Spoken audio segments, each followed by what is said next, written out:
Good afternoon to all of you. आज जो मैंने वीडियो बनाया है ना, वो ये मुद्दे से रिलेटेड है कि जो आप आजकल देख रहे होंगे बहुत ज़्यादा हाईलाइटेड है। और वो क्या मुद्दा है, वो है आपके पास सुसाइड। तो आप देखते होंगे कि आजकल कोटा बड़ा जो है कॉमन हो गया है। मैंने अभी कुछ टाइम पहले दिल्ली में भी सुना था कि एक सिविल सर्विसेज के एस्पिरेंट ने जो है सुसाइड कर लिया, सीइंग हिज फेलियर। इसी तरीके से कोटा का एक छोटे से बच्चे हैं, देखिए, सॉरी मम्मी पापा, पर मैं किसी चीज़ के लायक नहीं हूँ। आपका बेटा बहुत लड़ा लेकिन हार गया, इतने पैसे मुझ पर बर्बाद करने के लिए सॉरी, अब बस चूचू की पढ़ाई का खर्चा लगेगा। तो आप सोचिए कि उस छोटे बच्चे के अंदर, या आपके जो बच्चा सिविल सर्विसेज की तैयारी कर रहा है या किसी एग्ज़ाम की तैयारी कर रहा है, और कॉन्टीन्यूस फेलियर देखते हुए वो बच्चा परेशान हो जाता है कि मेरे ऊपर इतना खर्चा हो गया। क्योंकि नॉर्मली तैयारी करने वाला बच्चा जो होता है वो आपके पास कहाँ से आता है, वो नॉर्मली आता है, जो आपका बड़ा जो हिस्सा है वो आता है लोअर मिडिल क्लास से। और लोअर मिडिल क्लास क्या करता है, आपका अपने पेट काट कर जो है खर्चा देता है बच्चे को किसी बड़े शहर। वो अगर वो जेई की तैयारी कर रहा है, मेडिकल की तैयारी कर रहा है, तो कोटा भेज दिया जाएगा, दिल्ली भेज दिया जाएगा, बैंगलोर भेज दिया जाएगा, चेन्नई भेज दिया जाएगा, या आपके पास जो कैपिटल सिटीज़ हैं उनमें भेज दिया जाएगा। इसी तरीके से सिविल सर्विसेज के लिए बच्चा चला जाता है, दिल्ली पढ़ने चला जाएगा, इलाहाबाद पढ़ने चले जाते हैं, कई कई साल तक आपका जो है मेहनत करते हैं, उसके बाद जो है सफलता नहीं मिलती है। उनको लगता है पीछे कि हमारे ऊपर बहुत खर्चा हो गया, और फिर वो जो मन है वो बोलता है कि हाँ, हमें जो है अब रास्ता कुछ नहीं है और हमें क्या करना पड़ेगा, सुसाइड करना पड़ेगा।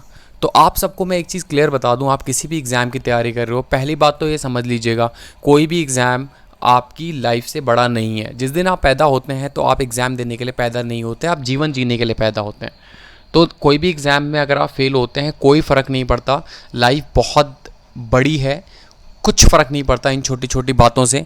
आपके आज की रेट में मैं आपको बता दूं कि जितने भी आपके एंटरप्रेन्योर्स हैं बड़े बड़े, आप देख लीजिएगा, पूरे वर्ल्ड वाइड देख लीजिएगा। आप सिविल सर्विसेज अगर एस्पिरेंट है बच्चों, तो ऐसा नहीं है कि सारे जो हैं आपके ब्यूरोक्रेट बाबूज जो हैं वही आपके जो हैं सब कुछ हैं।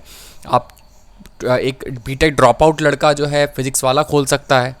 आप समझ पा रहे हैं इस बात को? कोई आप देखेंगे बायजूस कंपनी का जो ओनर है, he didn't go for the IIT. इसी तरीके से आपके पास अगर यूएस का भी है तो उसका तो कोई मतलब ही नहीं है ना। आपका जुकरबर्ग, मार्क जुकरबर्ग कोई आईआईटीएन तो नहीं है, सत्या नाडेला भी कोई आईआईटीएन नहीं है ना। या आपके पास वो ब्यूरोक्रेट तो नहीं है, they are not babus, they are not IAS officers, they are not IPS officers. तो आप लोग या कोई आपके एसएससी छोटे एग्जाम की तैयारी भी कर रहे हैं, आप पुलिस के कांस्टेबल की तैयारी भले ही कर रहे हो, तो कांस्टेबल नहीं होना, या आपका सब इंस्पेक्टर ना होना सिलेक्शन, या आपके एसएससी के एग्ज़ाम में ना होना, ये आपके यूपीएससी में ना होना, पीसीएस में ना होना, ये आपकी लाइफ को डिफाइन नहीं करता। आप बस किसी भी बस मोटी चमड़ी के हो जाइए। आप क्या करिए, अपने आप में जब भी आपको ऐसे विचार आए, आप किसी भी चीज़ की तैयारी कर रहे हो, तो आप समझ लीजिएगा कि आपको ये डिप्रेशन का रीज़न क्या है, क्योंकि आप एक जगह पर बैठ चुके हैं। मैं पूरे अनुभव के आधार पे बता रहा हूँ चीज़ें, मैंने बहुत सारे बच्चों को पढ़ाया, बहुत सारे बच्चे मैंने देखे हैं लाइफ में, ठीक है। तो याद रखिएगा, कुछ फ़र्क नहीं पड़ता, बस आप चलते रहिए, चलते रहिए, चलते रहिए, आप अपना मुकाम पा लेंगे। नॉर्मली मैं टीचर्स को भी देखता हूँ, जो बच्चा उनको वीक नज़र आता है, या रिजल्ट उसका एक्सपेक्टेड नहीं आता, या उसका भाग्य साथ नहीं देता, उसका हाथ छोड़ देते हैं, उसको हल्के में लेने लगते हैं। ऐसा आप टीचर्स कभी मत करिए।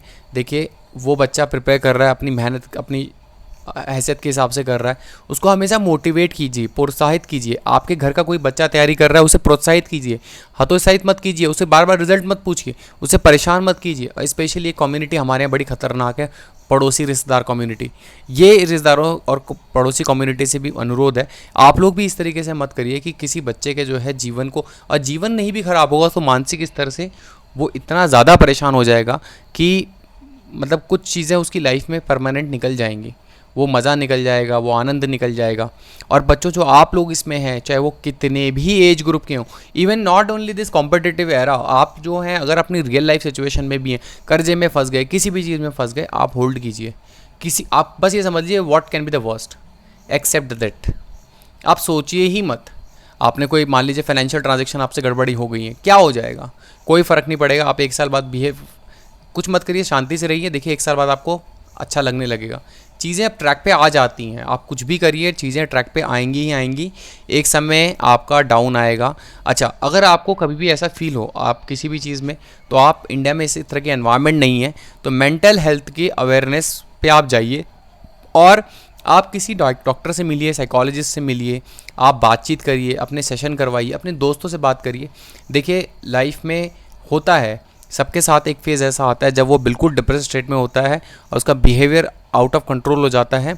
उस समय जो सिचुएशन जो होती है वो बहुत ही खतरनाक होती है, मैं अच्छे से समझता हूँ। पर उस समय क्या करने की ज़रूरत है, पॉज करने की ज़रूरत है। दिन गिनना शुरू कर दीजिए। चलो कट गया, आज का दिन भी कट गया, कल का भी कट गया, परसों का भी कट गया, और एक दिन काट लीजिए। देखिए एक बार ऐसा मौका आएगा, जैसे धोनी मूवी मैंने देखी थी, तो उसमें एक वो कहता है ना कि मेरा क्या कर रहा हूँ मैं, तो डब करिए। जब बॉल बाउंसर आएगा तो डब कर दीजिए, हट जाइए। हर बॉल को खेलना नहीं है, मुंह टूटेगा, उससे कोई फ़ायदा नहीं है।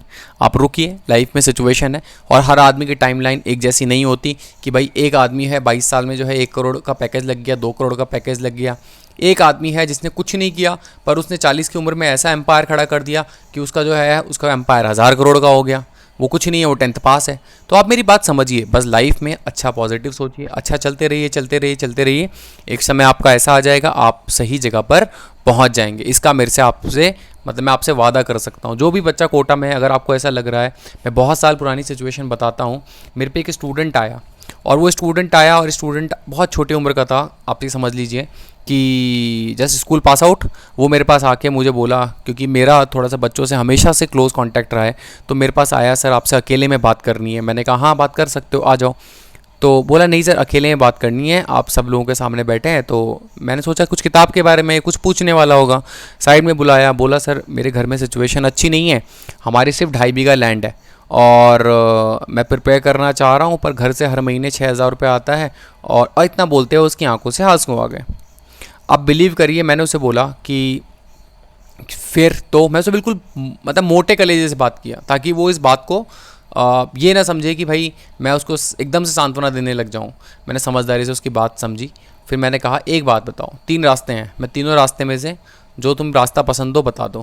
पहला ये है कि मुझसे तुम कुछ पैसे ले लो हर महीने, अगर सिलेक्शन हो जाए तो दे देना, ना हो तो मत भूल जाना, मैं समझूंगा मेरा कोई भाई है। दूसरा तरीका मैंने बोला कि भाई ऐसा करो, तुम कुछ बच्चे, अगर तुम्हारे अंदर स्वाभिमान है तो तुम ऐसा करो, मुझसे कुछ बच्चे ले लो, ठीक है। मैं कुछ आपके छोटे स्टूडेंट्स अपने रिश्तेदार पड़ोसी से करके कुछ बच्चे पढ़ाना शुरू कर दो और उनसे तुम्हारा ट्यूशन का खर्चा निकल जाएगा, मतलब तुम्हारा जो खर्चा है वो निकल जाएगा। तीसरा मैंने बोला सर ये दोनों में मेरी पढ़ाई पूरा और फिर स्वाभिमान। तो मैंने बोला तीसरा ये है, चुपचाप बैठ के कम से कम समय में यहाँ से निकल और पढ़ाई करके भाग जा। बोला ठीक है सर ये करते हैं। फिर वो लिटरली पढ़ाई किया, समय निकलता चला गया। उसका एक जगह सिलेक्शन हुआ पर वो मेडिकली आउट हो गया, है ना। उसका हाथ जो है पसीना आने लगा और वो आउट हो गया। आप यकीन मानिएगा उसका फिर सिलेक्शन हुआ।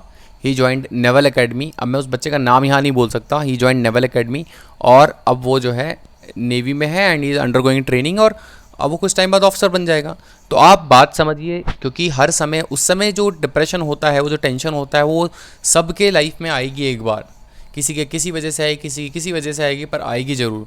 आपको बस उस समय को डट के खेलना है, और नहीं खेलना है तो आंख बंद कर देनी है। कोई दिक्कत नहीं है, समय है, ये माया है, और माया सिर्फ डराती है, उससे ज़्यादा कुछ नहीं कर सकती। समय आपको सिर्फ डरा सकता है, आपको और कुछ बिगाड़ नहीं सकता। आप बिल्कुल शांत रहिए, कुछ करिए ही मत।